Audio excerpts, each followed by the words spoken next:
everybody. Welcome to another epic episode of Stock Talk. My name is Amin Reina. I'm an investment coach here at Sage Investors, and this is episode 54. Well, we've had a few weeks now to kind of digest the whole concept of Donald Trump being president. And I've been getting a lot of questions in the last little while. I just did an interview actually this week for a podcast. And this is the question right now. Investors are asking this question. What's going to happen to the stock market now that Trump is going to be running the show? Given that we know how he feels about certain economic and business policies. And the question is, we don't know. We've got the short-term answer. We've seen the markets are just continuing to rise up on record high after record high. So we kind of know the short-term immediate impact right now. Market seems to be cool with it. But let's we're not investing for just today. We're investing for the future. And what's going to happen? So at the end of the day, the answer is, we really don't know. We really don't have any idea. The best we can do is just make educated guesses, and that's what investing is. It's about making educated guesses about the probabilities of certain things happening. So I figure, you know what, let's take a shot at it. Let's try to mind map our way onto some possibilities of how things could evolve and how they could impact stock prices. So the three areas I've kind of focused on in terms of looking at is interest rates, trade, and government spending. So let's just pick them off and try to see what could potentially happen. With interest rates, now Trump has been on record quite a bit saying he thinks interest rates are abnormally, artificially low.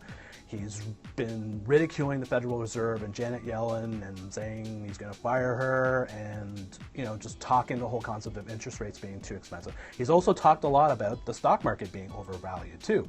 And it's interesting, there's a lot of things I don't really agree with him with, but actually these two things I kind of agree with him with. I think the market's been extremely overvalued, and I think also that interest rates are been artificially too low. The rates should have been gone up much longer ago. And it looks like they will go in December, next week probably, when the Fed meets next. But the question is, going forward, now Janet Yellen, the chair of the Federal Reserve, her term ends in 2018. So the wild card is, when he takes office, is he going to fire her, or is he going to let her serve out her term but then replace her with somebody who is more in tune with his kind of thinking? And that's kind of the wild card. But right now, interest rates looks like they're going to track up.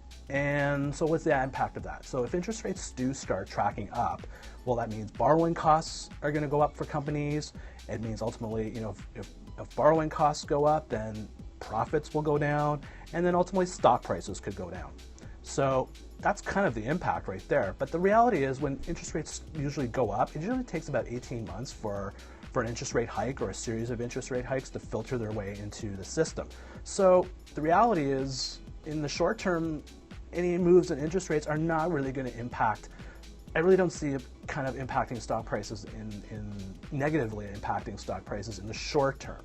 So that's one side of it. But the other impact of increasing interest rates is, and we're seeing it right now, is the US dollar is going to go up. So when interest rates go up, means people are going to want to hold more US securities, US Treasuries, so that's going to put upward pressure on the US dollar. So if the US dollar starts going up, and it has been going up quite aggressively in the last, since the election, what does that mean? It means US exports are going to be more expensive, and so when the US goes out to try and sell those exports, they may not sell as much of that, and you break that down into lower revenues for US companies, which means lower profits for US companies, which ultimately will feed into stock prices. So that's a possible angle that could happen. So that's something we need to watch about, is where is the US dollar going? And if interest rates start tracking up, then that's going to lead to the US dollar going up, and that could, in the medium to long term, have a negative impact on stock prices. So that's one element. Second element, trade. Trump has pretty much gone on record saying the moment he finishes his inauguration speech, he's going to go and renegotiate and open up for debate, open up for negotiation, NAFTA, the TPP, and heck, he might even get the hell out of all these things. So in the short term, what does that mean? If he really goes through with adopting a more protectionist kind of policy, less open trade, well, that's in the short term, that's going to be kind of good domestically because it's going to preserve jobs. And you can see the certain little things he's like to take credit for since the election in terms of keeping jobs in the U.S. If jobs stay in the U.S., that's more people working. It's good for people's incomes are up, consumption goes up. That's good for economic growth, and ultimately feeds into profits, higher profits, and ultimately higher stock prices. So in the short term, this kind of protectionist kind of mentality could be really conducive for U.S. stock prices. That's the short term. But the long term is and this is trade 101. When you start restricting trade and putting tariffs on goods and imports and exports, that's inflationary. That means costs are going to go up. Prices are going to go up. The cost to make things are going to go up. You know that $500 iPhone you kind of got? Well, that $500 iPhone could cost $1,000. How many people are going to buy a $1,000 iPhone? Well, quite a few actually. But if costs go up, then the tendency for people to spend more is going to go up, is going to go down. And if people spend less, if it costs more for things, that usually puts downward pressure on revenues. Ultimately, profits go down, and ultimately stock prices go down. So when we look at the trade impacts, and that's what we got to watch, is if he follows through on this protectionist, policy, that in the short term it might be a little boost for the economy, but in the long term it could severely impair the economy.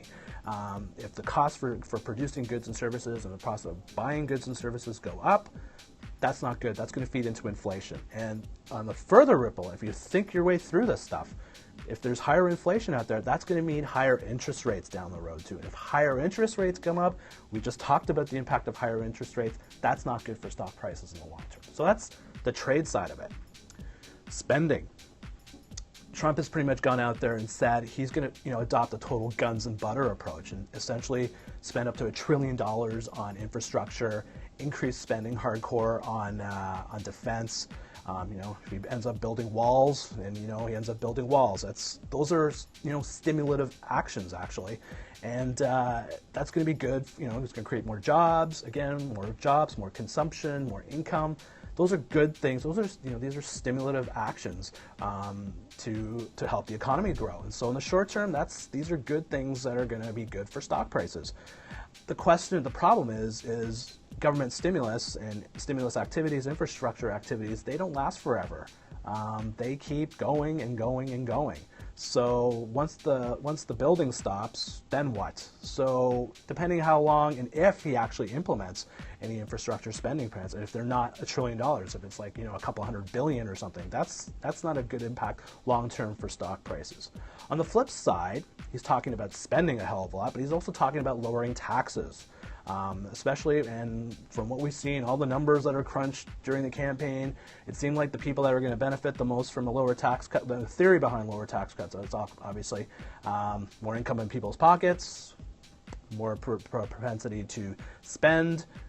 It's a stimulative impact on the economy. But as we've seen also that these tax policies tend to benefit the rich people side of it. Higher income people tend to benefit more, more greater than, more effectively than the lower income people. So it's hard to tell. Again, how much of his talk that he said on his campaign is he actually going to implement? The other side that's going to be interesting too is this whole concept of repatriating money overseas. Companies like Apple has like $250 billion of cash sitting offshore. Now, if Trump's kind of implements a kind of a holiday saying, well, if Apple brings back that money to the U.S., they won't have to pay any tax or pay a much lower tax rate on it.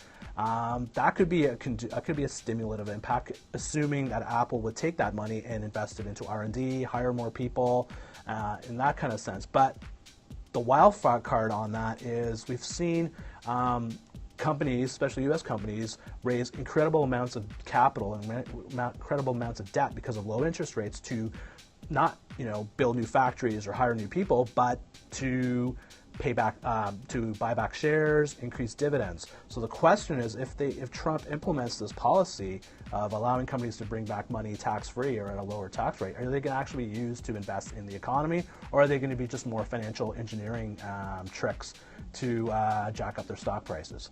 Either way, it's conducive to a higher stock prices. So as you can see, there's some themes here. So in the short term, it seems like in the short term, the conditions are there for for stock prices to rise, to keep rising, because of the lag in terms of interest rates, the impact of protectionist policies, and immediate spending on government, guns and butter, defense and infrastructure spending. So there's a stimulus there that could probably push stock prices higher. It wouldn't be a big surprise. The bigger issue is, as we're investors, we're thinking long term, is that ultimately are these policies that is going to, it seems like if you think your way through how these policies could play out in the economy, that they would be less conducive for stock prices to go up. They would be more conducive for stock prices to go down.